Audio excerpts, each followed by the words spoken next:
Hey guys, Wandering Wizard here. First I'm going to show you the base layout in Fortify so that it's easier to follow.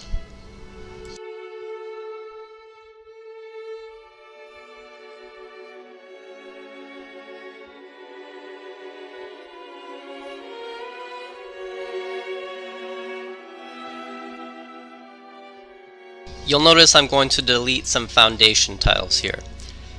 This base will have two external cupboards and I want to get the spacing right.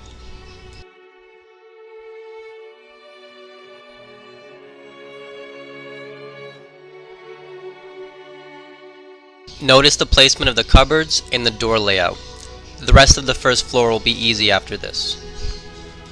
Notice as well the empty foundation tile in the middle. You will be able to grow cloth, corn, and pumpkins in there, which will be very useful.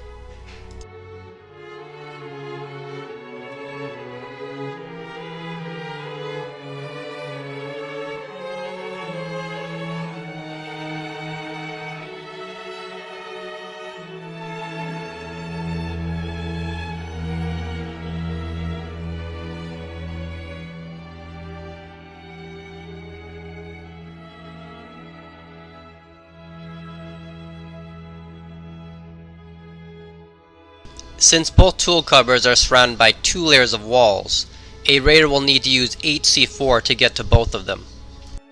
It's very unlikely that a raider will use HC4 just to grief you, unless they really hate you. You'll also notice that this base has 4 main loot rooms, each of which are surrounded by 2 walls or doors. The loot rooms are also spaced apart, which will help protect you against rocket splash damage.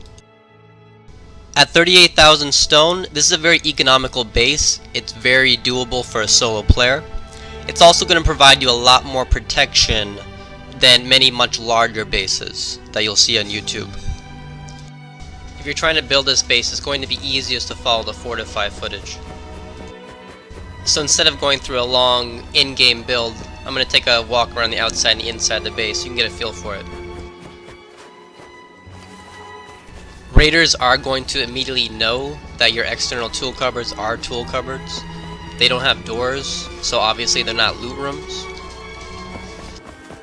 You could see that as a disadvantage, since raiders will know where they are. If a raider does want to get to your tool cupboards, they'll know how, although they will have to guess which one is your main tool cupboard. I choose to see as an advantage though. What raider is going to use HC4 just to try to get to your tool cupboards when they know they won't get any loot out of it? With external tool cupboards like this as your primary tool cupboards, there's also no risk that a raider is just going to by chance find your tool cupboard while they're blasting through walls looking for loot. You can see in my walkthrough the way I like to set up my loot rooms with a shelf and 2 large boxes and small furnaces on either side. You can customize that of course, but I think you'll find with that setup that you have adequate storage space and furnace capacity. Let's go ahead and look at the roof now. You'll notice that this design with all the loot on the first floor doesn't rely on the ladder hatches too much for defense. You can actually get through a ladder hatch using only 1 rocket and 1 grenade. That definitely makes your ladder hatches very much a weak point. The setup of the roof, just like the loot rooms, can be customized to fit your style. But take a moment and look at how I've done it. I think this way gives you good fields of fire, good protection, good observation.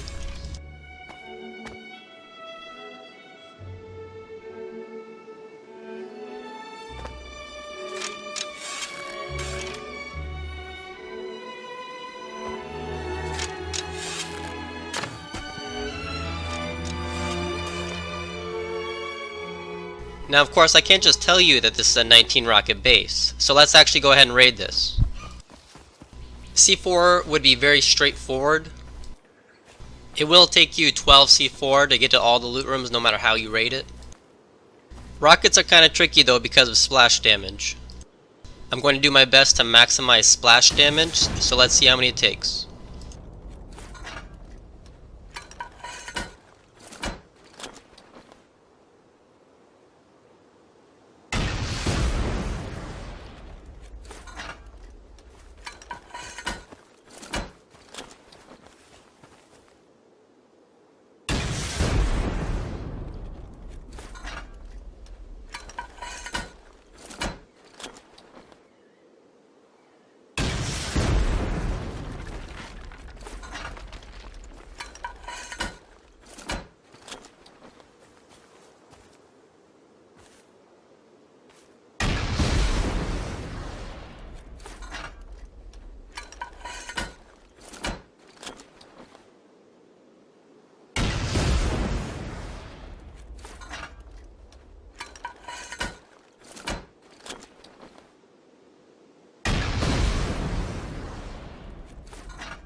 And there we are, number 19 did it. We're in all 4 loot rooms. If you like the base or if you have some feedback, go ahead and write me a comment below. Thank you for watching and be sure to check out my other videos.